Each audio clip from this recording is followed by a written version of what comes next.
안녕하세요. 오늘 여러분과 함께 깊이 파고들 성경 본문은 바로 로마서 5장입니다. 네, 로마서 5장 정말 중요한 장이죠. 맞아요. 이게 믿음에서 시작해서 하나님과의 화평, 또 고난을 통해 다져지는 소망, 그리고 더 나아가서는 인류 전체의 운명을 바꾼 아담과 그리스도, 이 극적인 대조까지 다루고 있거든요. 네, 정말 방대한 내용을 담고 있습니다. 오늘 저희가 로마서 5장 본문을 가지고 그 안에 숨겨진 통찰들을 하나하나 좀 자세히 들여다볼 텐데요. 이 장이 단순히 개인적인 구원의 단계를 넘어서서 어떻게 보면 죄와 은혜라는 이 거대한 두 세력이 인류 역사 속에서 충돌하고 또 결국에는 은혜가 승리하는지를 보여주는 뭐랄까 하나의 서사시 같다는 생각도 들어요. 네, 그런 관점에서 볼 수 있죠. 거대한 그림을 그리고 있습니다. 그래서 그 장대한 흐름을 따라가 보는 것이 오늘의 탐구 목표입니다. 자, 그럼 바로 본론으로 들어가 볼까요? 1절부터 시작하죠. 그러므로 우리가 믿음으로 의롭다 하심을 받았으니 우리 주 예수 그리스도로 말미암아 하나님과 화평을 누리자. 시작부터 이 화평이라는 단어가 딱 눈에 띄네요. 네, 아주 중요한 시작점입니다. 이게 그냥 마음 편안한 거? 그런 거랑은 좀 다른 의미가 있을 것 같아요. 맞습니다. 여기서 말하는 화평, 에일에는 말씀하신 대로 단순한 내면의 고요함, 분쟁 없는 상태, 그 이상이에요. 아, 그 이상이군요. 네, 특히 바울이 이 단어를 쓸 때 저 뒤에 10절에서 우리가 이전에는 하나님의 원수였다. 이 점을 생각해보면요. 네네. 이 화평은 깨어진 관계의 회복, 그러니까 적대 관계의 종식을 의미합니다. 죄 때문에 하나님과 원수처럼 지냈던 상태에서 예수 그리스도를 믿음으로 그 적대감이 끝나고 하나님과 올바른 관계, 평화로운 관계로 들어서게 되었다는 선언이죠. 와, 이건 정말 엄청난 변화네요. 무슨 하나님과 원수였다가 평화조약 맺은 느낌인데요. 그렇죠. 그런 극적인 변화를 말하는 겁니다. 그럼 2절에서는 이어서 이 믿음으로 은혜 안에 들어감을 얻었다고 하고 또 하나님의 영광을 바라고 즐거워한다고 하는데요. 그럼 현재 누리는 은혜랑 미래에 대한 소망이 바로 연결되는 건가요? 정확합니다. 1절의 화평이 과거의 적대관계 청산이라면 2절의 은혜 안에 들어감은 현재 우리가 누리는 새로운 신분, 새로운 상태를 말하는 거죠. 아, 현재의 상태. 네, 하나님의 호의와 자비 속에 안전하게 거하게 되었다 이런 뜻이고요. 근데 여기서 그치지 않고 시선이 미래로 향해요. 하나님의 영광, 즉 최종적인 구원과 하나님과의 완전한 연합을 바라보면서 즐거워한다. 카우카우마이라고 말합니다. 즐거워한다. 네, 이 즐거워함 혹은 자랑함이라는 이 단어, 이게 로마서 5장에서 계속 반복되는 아주 중요한 키워드입니다. 그렇군요. 그런데 바로 다음 3절에서 갑자기 좀 이해하기 어려운 구절이 나와요. 다만 이뿐 아니라 우리가 환난 중에도 즐거워하나니. 환난, 그러니까 고통 속에서 어떻게 즐거워할 수 있다는 걸까요? 이건 좀 역설적으로 들리는데요. 네, 정말 그렇죠. 딱 보면 모순 같잖아요. 하지만 바울 신학의 아주 핵심적인 가르침 중 하나입니다. 왜냐하면 신자에게 닥치는 환난은 그냥 그걸로 끝나는 게 아니기 때문이에요. 아, 끝이 아니다. 네, 3절하고 4절이 그 이유를 설명하는 하나의 연쇄 고리를 보여주죠. 환난은 인내를, 인내는 연단을, 연단은 소망을 이룬다. 환난, 인내, 연단, 소망. 이 순서군요. 네, 여기서 인내, 휘포문에는 그냥 수동적으로 참는 게 아니에요. 어려운 상황 속에서도 꿋꿋이 버티는 능동적인 힘을 의미하고요. 그리고 이 인내의 과정은 연단, 토키메, 즉 시험을 통해 검증된 진짜배기 인격, 이걸 만들어냅니다. 마치 용광로에서 단련된 금처럼요. 아, 그러니까 그 환난이라는 과정 자체가 우리를 더 강하고 순수하게 만들어서 결국에는 소망을 더 확실하게 붙들게 한다. 이런 거군요. 맞습니다. 고통 그 자체가 아니라 그것이 만들어내는 결과 때문에 즐거워할 수 있다. 이런 말씀이시네요? 바로 그거죠. 그리고 4절의 그 연단은 결국 소망, 엘피스를 낳는다고 합니다. 여기서 소망은 막연한 기대감이 아니라 미래에 대한 확신에 가까운 거고요. 확신이군요. 왜 이 소망이 헛되지 않은가? 5절이 그 답을 딱 제시합니다. 소망이 우리를 부끄럽게 하지 아니함은 우리에게 주신 성령으로 말미암아 하나님의 사랑이 우리 마음에 부은 바 됨이니. 이 구절이 정말 중요해요. 네. 우리의 소망이 결코 우리를 실망시키거나 수치스럽게 만들지 않을 거라는 확신, 그 근거가 바로 하나님의 사랑이라는 겁니다. 하나님의 사랑이 우리 마음에 부어졌다. 이 표현이 굉장히 인상적인데요. 뭔가 이렇게 물이나 기름처럼 풍성하게 넘치는 이미지가 떠올라요. 네, 그렇죠. 그 부어진 사랑의 구체적인 증거, 이게 바로 6절부터 11절까지 쭉 이어지는 내용입니다. 아, 그 증거가 나오는군요. 네. 6절은 우리가 아직 연약할 때, 8절은 우리가 아직 죄인 되었을 때, 심지어 10절은 우리가 원수 되었을 때 그리스도께서 우리를 위해 죽으셨다고 계속 강조해요. 네, 맞아요. 반복되네요. 이게 왜 중요하냐면 하나님의 사랑이 우리의 어떤 자격이나 상태, 노력 이런 거에 근거한 게 아니라는 걸 보여주는 거죠. 아, 우리가 가장 자격 없고 오히려 하나님을 등지고 있을 때 바로 그때 하나님 편에서 먼저 사랑의 행동을 보여주셨다는 겁니다. 와, 우리가 뭘 잘해서 얻은 사랑이 아니라 전적으로 하나님의 주고적인 은혜다. 이 점이군요. 7절에서 의인이나 선인을 위해 죽는 것도 드문 일이라고 비교하면서 8절은 그리스도께서 우리를 위하여 죽으심으로 하나님께서 우리에게 대한 자기의 사랑을 확증하셨느니라 라고 선언하잖아요. 이 확증이라는 단어가 정말 강하게 다가오네요. 네, 확증, 시니스테신. 이게 입증하다, 증명하다는 뜻이거든요. 입증하다. 네, 그리스도의 죽음은 하나님의 사랑에 대한 막연한 개념, 이게 아니라 역사 속에서 실제로 일어난 구체적이고 객관적인 증거라는 겁니다.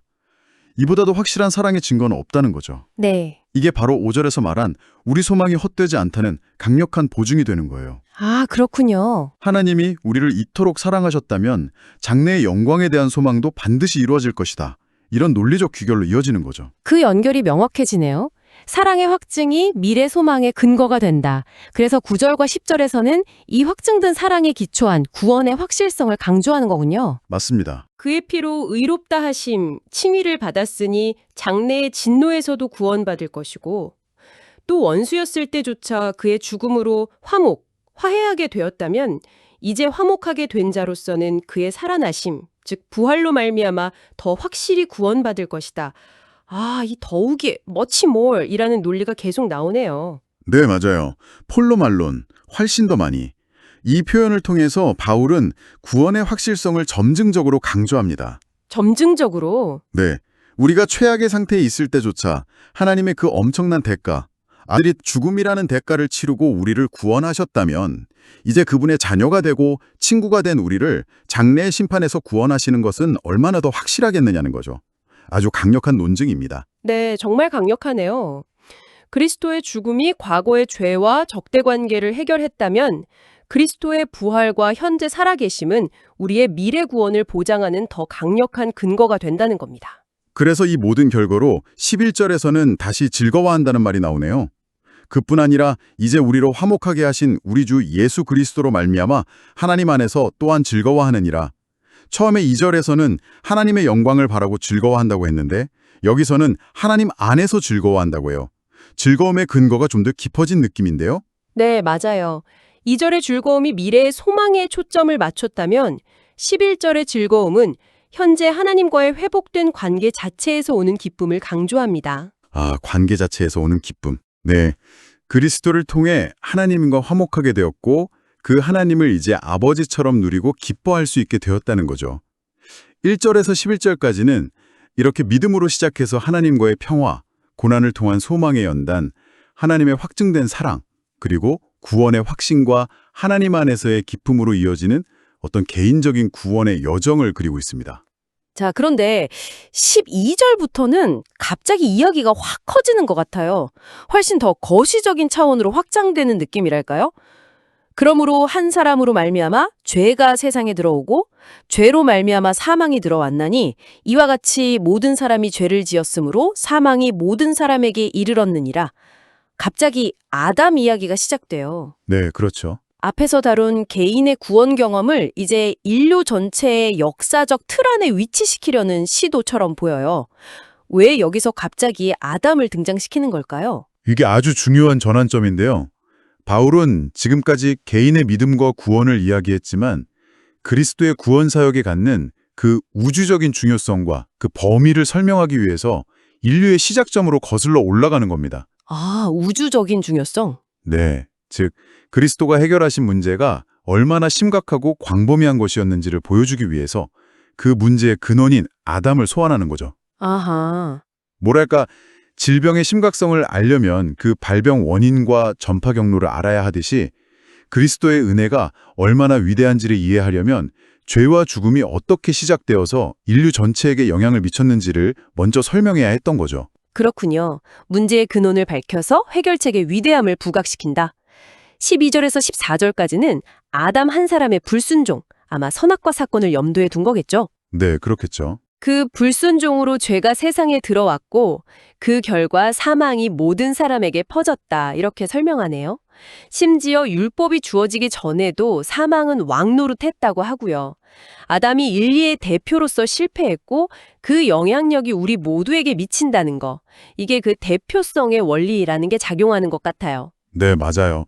대표 원리 혹은 연대 원리, 이게 이 부분을 이해하는데 아주 핵심적인 개념입니다. 아담은 단순히 첫 번째 사람이 아니라 인류 전체를 대표하는 머리와 같은 존재로 그려져요. 머리 같은 존재. 네, 그의 행동이 후손 전체에게 영향을 미치는 거죠. 마치 한 나라의 대표가 조약을 맺으면 온 국민에게 효력이 발생하는 것처럼요. 그래서 14절 하반부에서 아담을 오실자의 모형이라고 말합니다. 모형. 모형, 티포스, 타입이라고 하죠.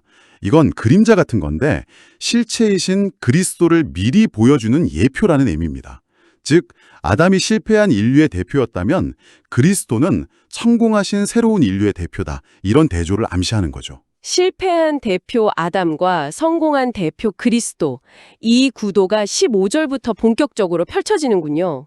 근데 바울은 이 은사는 그 범죄와 같지 아니하니라고 딱 강조하면서 시작해요. 네, 둘 사이에 유사점, 대표성 같은 유사점도 있지만 결정적인 차이가 있다. 특히 그 결과의 규모나 성격에서 엄청난 차이가 있다는 점을 부각시키려는 것 같아요. 바로 그 점입니다. 15절부터 17절까지는 이 비대칭설, 그러니까 죄의 파괴력보다 은혜의 능력이 비교할 수 없을 만큼 훨씬 더 크고 풍성하다는 걸 강조해요. 아, 비대칭성? 15절은 한 사람 아담의 범죄로 많은 사람이 죽었지만 하나님의 은혜와 예수 그리스도의 선물은 더욱 많은 사람에게 넘쳤다고 말합니다.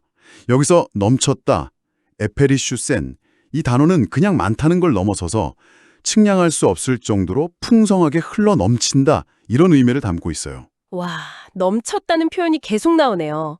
16절에서도 한 사람의 범죄는 정죄에 이르게 했지만 하나님의 선물, 은사는 많은 범죄에도 불구하고 우리를 의롭다 하심, 칭의에 이르게 한다고 대조하고요. 그렇죠. 죄는 하나였는데 결과는 정죄였는데 은혜는 수많은 죄들을 다 덮고도 남아서 우리를 의롭게 만든다. 와, 이거 정말 엄청난 불균형인데요. 네, 이게 바로 은혜의 수학이라고 할 수 있을 것 같아요. 주의 계산법과는 완전히 다른 차원의 논리죠. 은혜의 수학. 17절은 이 대조의 절정을 보여줍니다. 한 사람 아담의 범죄로 인해서 사망이 그 한 사람을 통하여 왕노릇하였은즉 인류는 죽음의 통치 아래 놓이게 됐죠. 하지만 더욱 은혜와 의의 선물을 넘치게 받는 자들은 한 분 예수 그리스도를 통하여 생명 안에서 왕노릇하리로다. 여기서 또다시 넘치게, 페리세야, 그리고 더욱, 폴로 말론, 이게 강조됩니다. 네. 죽음이 왕노릇하던 시대는 끝나고 이제 그리스도 안에서 은혜를 받은 자들이 생명 안에서 왕노릇하는 새로운 시대가 열렸다. 이런 선언인 거죠. 왕노릇, 바실리오. 이 표현이 사망과 생명 양쪽에다 쓰이면서 정말 극적인 대조를 이루네요. 이전에는 우리가 사망의 노예였는데 이제는 그리스도 안에서 생명을 다스리는 왕 같은 존재가 되었다. 이런 의미인가요?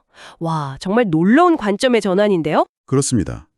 이게 단순히 죽음 이후의 영생만을 의미하는 게 아니라 현재 그리스도인의 삶 속에서 죄와 사망의 세력을 이기고 하나님의 통치를 따라 살아가는 그 능동적인 삶의 모습까지 포함하는 개념이에요. 아, 현재의 삶까지요. 네, 은혜는 우리를 죄의 형벌에서 구원했을 뿐만 아니라 죄의 권세에서도 해방시켜서 생명 안에서 승리하며 살아가도록 힘을 주신다는 거죠. 네. 이게 바로 18절과 19절이 딱 요약하는 내용입니다. 아담의 한 범죄 행위가 모든 사람에게 정죄를 가져왔듯 그리스도의 한 의로운 행위, 즉 십자가 순종은 모든 사람에게 생명을 주는 칭의를 가져왔다.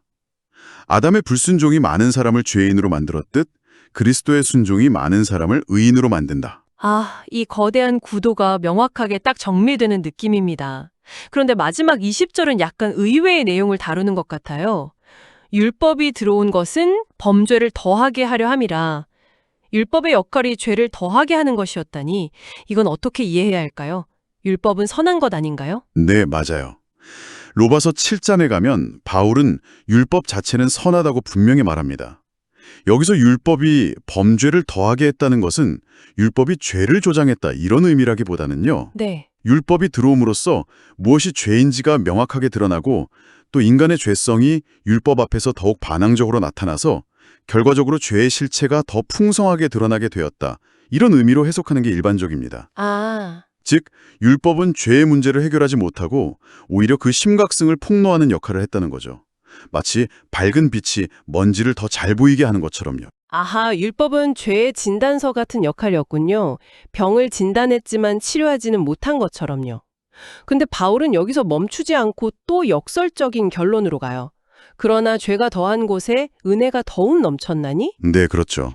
율법 때문에 죄의 심각성이 드러난 바로 그 자리가 역설적이게도 하나님의 은혜가 얼마나 더 위대한지를 보여주는 무대가 되었다는 거네요. 정확합니다. 죄가 깊으면 깊을수록 그것을 덮고도 남는 하나님의 은혜는 더욱 찬란하게 빛나는 법이죠. 어떻게 보면 율법의 역할조차도 궁극적으로는 하나님의 더 큰 은혜를 드러내기 위한 섭리 안에 있었다. 이렇게 볼 수도 있습니다. 네. 그래서 21절은 이 모든 논의에 정말 장엄한 결론을 선포합니다. 이는 죄가 사망 안에서 왕노릇한 것 같이 은혜도 또한 의로 말미암아 왕노릇하여 우리 주 예수 그리스도로 말미암아 영생에 이르게 하려 함이라. 와. 죄와 사망의 통치는 끝났다. 이제는 은혜가 의를 통해서 예수 그리스도 안에서 영생으로 우리를 이끌면서 왕노릇하는 새로운 시대가 도래했다. 이걸 선언하는 겁니다. 와, 정말 로마서 5장은 믿음이라는 개인적인 출발점에서 시작해서 인류 전체를 아우르는 거대한 구원의 드라마, 죄와 죽음의 통치에서 은혜와 생명의 통치로의 전환, 이걸 보여주는 정말 대서사시였네요. 네, 정말 그렇죠. 오늘 말씀을 통해서 믿음으로 얻는 평화가 고난 속에서 더 단단해지는 소망으로 이어지고 또 그 소망은 우리를 향한 하나님의 조건 없고 확증된 사랑에 뿌리 내리고 있다는 것을 확인했습니다.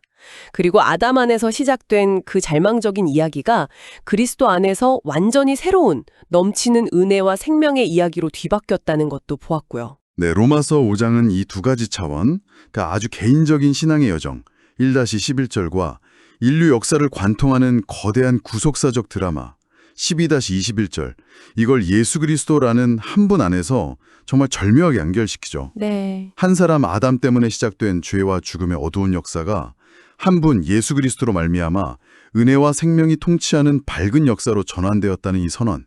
이건 오늘을 살아가는 우리에게도 정말 깊은 울림을 줍니다. 그렇죠. 사망이 왕노릇하던 과거와 은혜가 왕노릇하는 현재와 미래, 이 거대한 패러다임의 전환 속에서 우리는 지금 어디에 서 있고 이 은혜의 통치는 구체적으로 우리 삶에 어떤 변화를 가져오는 걸까요?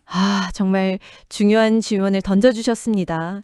어쩌면 로마서 5장이 우리에게 주는 가장 큰 도전이자 선물은 바로 관점의 전환일지도 모르겠습니다.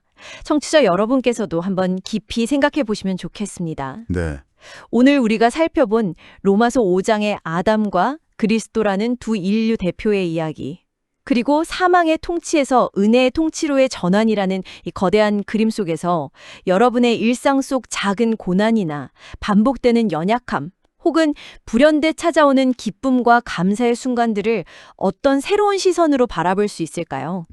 좋은 질문이네요. 이 질문을 마음에 품고 은혜가 다스리는 삶의 의미를 계속해서 탐구해 보시는 시간이 되시기를 바랍니다. 오늘 저희와 함께 이 깊은 탐구에 동참해 주셔서 감사합니다. 감사합니다.